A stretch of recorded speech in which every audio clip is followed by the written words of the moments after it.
Just a quick note before this free video. If you click like and subscribe, I'd be very thankful. All right, so a couple of notes from the weekend shows. SmackDown, well, you know, how much do I really need to talk about this show?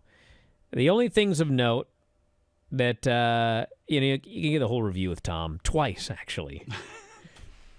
Tiffany and Charlotte face-to-face was freaking terrible.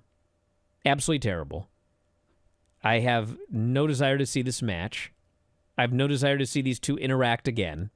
It's just like, it was bad, dude. I think Charlotte Flair has become the person that Randy Orton is to a lot of folks, where, man, Charlotte Flair... In what way? In that she's really good, and she puts on really good matches in big situations, and she's a star and all that.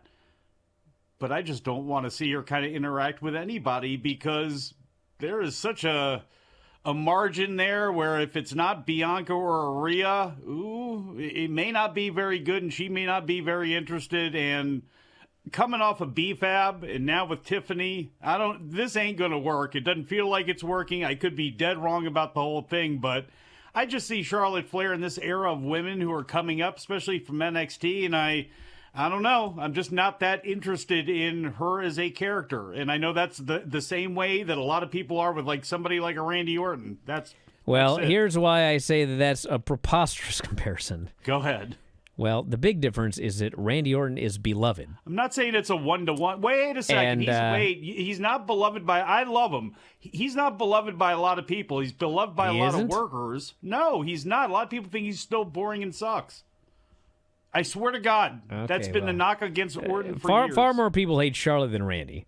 And the other big difference is Randy is old, and he's rich, and he doesn't care. Like, he's going to go out there, and he's going to have fun.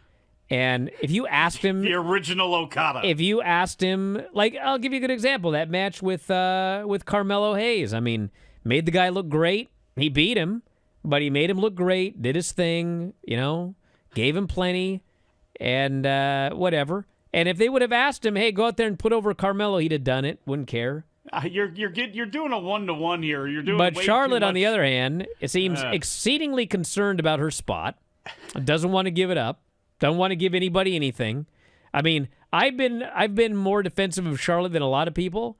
But the last 2 weeks, brother, that match she had with B-Fab, that match, man, she let her sink. B-Fab jumped overboard from the Titanic, and Charlotte kept the life jacket. And then it was the exact same thing verbally with Tiffany.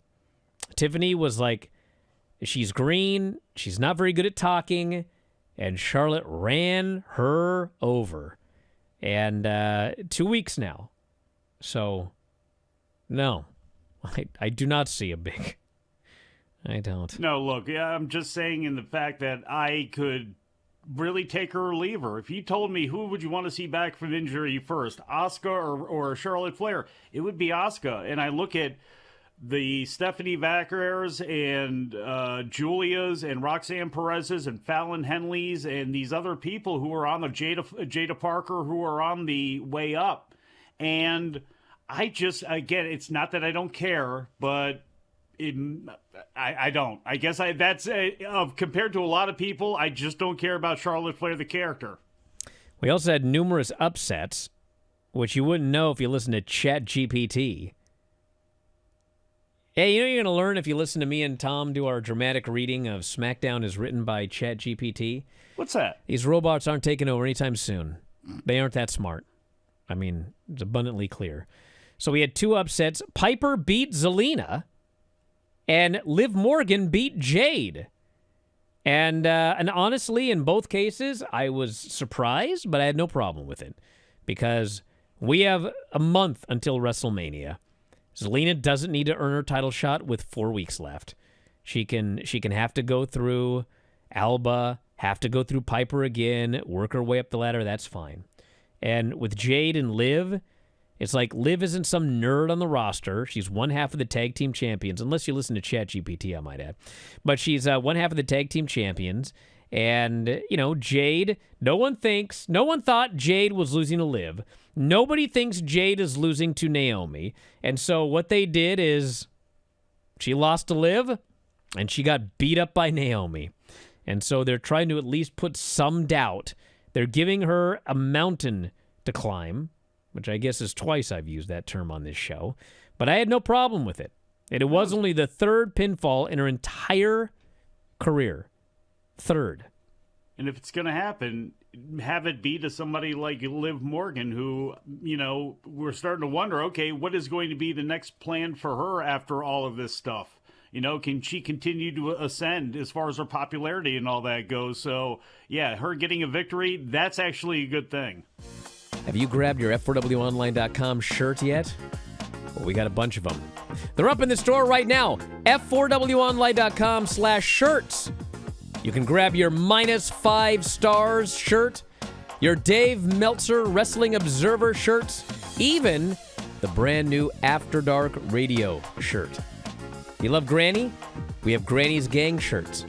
Have you ever won a shoot battle royal? Probably not, but you can tell people you did. So check out the store. All of these great shirts and more. It's through Pro Wrestling Tees.